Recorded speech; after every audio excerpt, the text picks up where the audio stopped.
4 కాదు.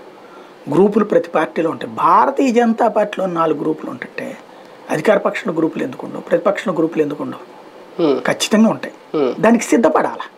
ఆ సిద్ధపడే ప్రయత్నం ఇప్పుడు గ్రౌండ్ లెవెల్లో సపోర్టింగ్ ఎలా ఉంటుంది? వీళ్ళు పెట్టిన అభ్యర్థి కొత్త అభ్యర్థినే పెడతారు, ఇంకా ఎవరికాలు విడిగా ఉంటే చీలిపోవా ఓట్లు? జగన్ ఫేస్ తో గెలవాలనుకుంటున్నాడు, జగన్ ఈక్వేషన్ తో గెలవాలనుకుంటున్నాడు.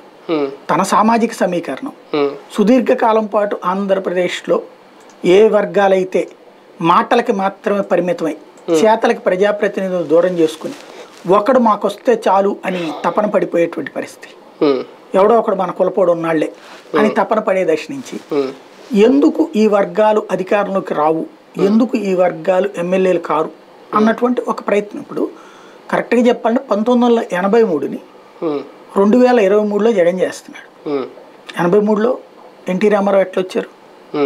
ఆ రోజున అగ్రకులాలేగా అంతా, రెడ్డినే కదా, కమ్మనే కదా, కాపు కూడా తక్కువ. అప్పుడు వాళ్ళిద్దరు పోరాటం మధ్యలో చంద్రబాబు నాయుడు ఎన్టీ రామారావు వచ్చి ఏం చేసుకొచ్చాడు?